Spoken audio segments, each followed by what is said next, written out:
Hi, it's Mr. Corelli, and today I'm going to give you something different. This is my review of the new Pirates of the Caribbean movie on Stranger Tides. Oh, and this review might have a spoiler or two, but there aren't any big ones. I'm not giving away the ending, I'm just talking about a few plot points. My wife and I love going to the movies, so we went and saw this one on midnight last Thursday. It's taken me a while to review it, but I guess I wanted to think about it a little more.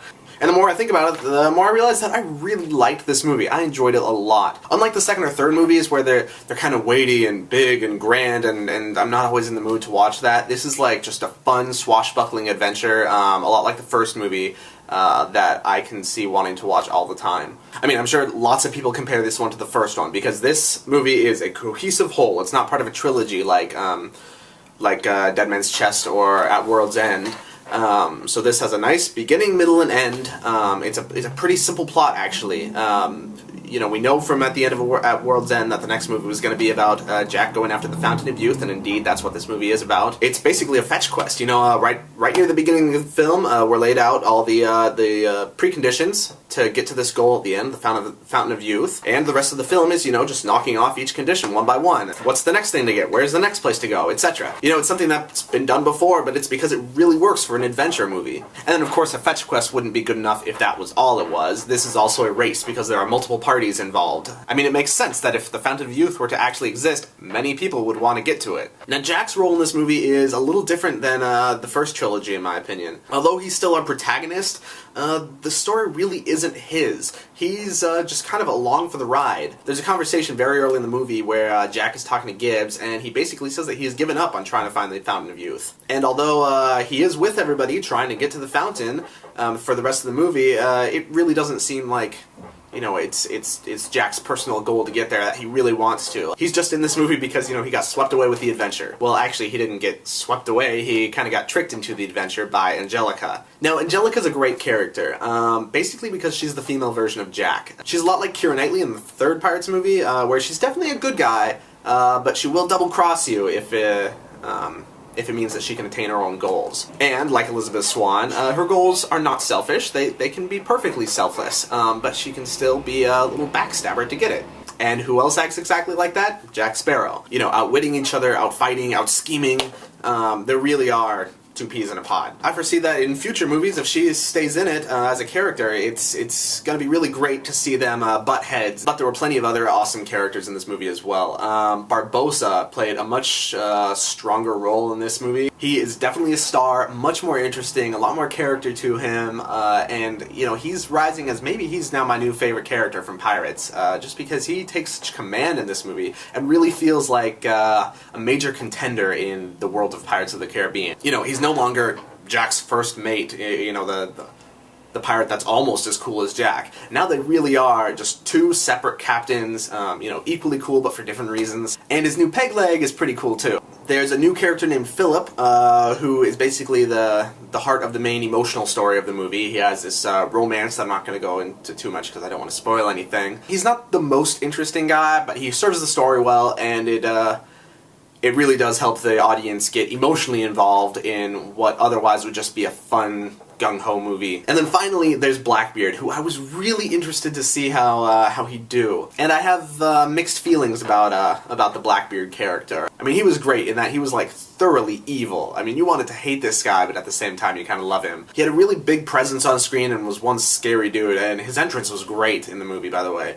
But I also kind of wish that he was physically bigger, because, I mean, I know my pirate stuff pretty well, and Blackbeard was supposed to be, like, a large man. Not only was he, you know, one of the most feared pirates because of, you know, his ruthlessness and his effectiveness, but because, like, in hand-to-hand combat, he was huge. That's why the legend goes that it took, you know, so many bullet shots and so many stabs before he finally went down, because this guy was, you know, just a beast. And although the Blackbeard in Pirates of the Caribbean was by no means a small man, I was still expecting something more like Hagrid. And I don't mean the actor that played Hagrid, I mean the half-giant Hagrid.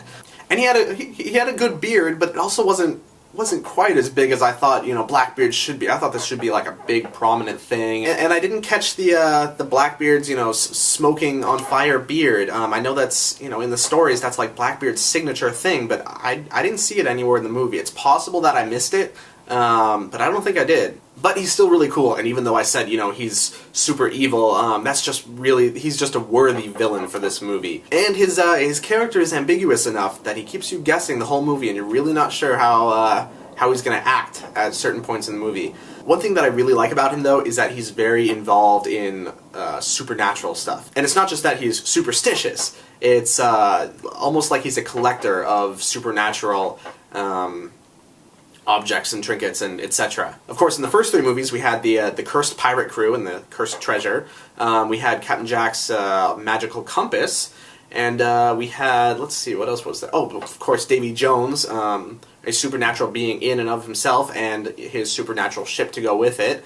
And we had the goddess Calypso.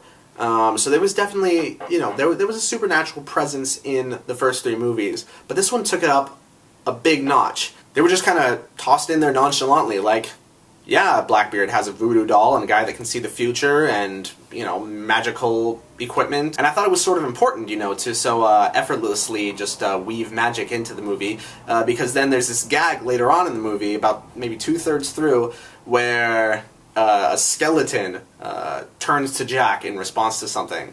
And I feel like if it didn't have all the magic early on in the film, then when that happened, people have been like, what the heck is going on? Well, why would the skeleton, you know, be magic? And it just wouldn't have made any sense. But now when you watch it, you're just like, oh, yeah, you know, everything else in the world is magic, why not this thing? And then it makes the gag actually really funny. Before I get too far off of Blackbeard, by the way, I just want to say that his ship is awesome. One thing that I was worried about is that, like, with the Black Pearl, which is, you know, the fastest ship in the Caribbean, and it was cursed for that first movie, and then with the Flying Dutchman, which is, you know, a ship made out of its crew, made out of the stuff of the sea, that they just couldn't top it.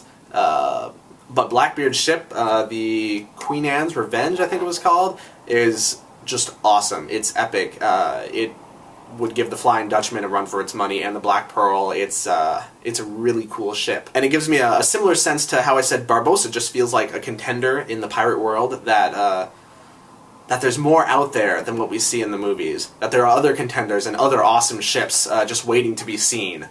Which is really exciting, because I liked this movie a lot, and I liked the other Pirates movies. So it's exciting to me to see that there's all these hints that the world is bigger than what we previously thought. Okay, well, one thing that I had kind of mixed feelings on was the mermaids.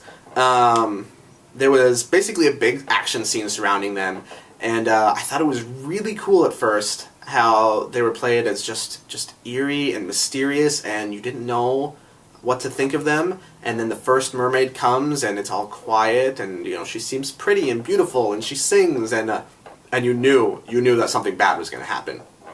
Although then that whole scene escalates into, you know, like a big action scene. And maybe it's just my bias because I'm not like a big action guy, but I was really hoping that the mermaids would stay as like a silent killer, kind of like what they implied at the beginning. You know, that they would lure you in with their song, and then all of a sudden you'd be under the water and gone. But really, it just became a big action scene, which was still really good. It was good, but I just thought they could have gone such a cool route with that, and then they kind of took the easy route out. And the way that the sailors talked about the mermaids was really interesting, how they had heard of the place where the mermaids lived. And some of them believed that it was, you know, true, and some of them thought it was just myth, and who knows, you know, it turned out to be true in this movie. You know, the Pirates movies are starting to feel like every sailor's tale, is going to be true in these movies. That there's, you know, giant squids, and, you know, the Flying Dutchman, and undead pirates, and mermaids, and what else is there in the future? You know, sea serpents. We haven't seen buried treasure yet, so I'm sure they could do that in the future. You know, they did the Fountain of Youth. There could be the, you know, City of Gold, or Atlantis, or there's a whole bunch of myths that they could dive into with the Pirates movies, and I think it's a really fun direction to take it.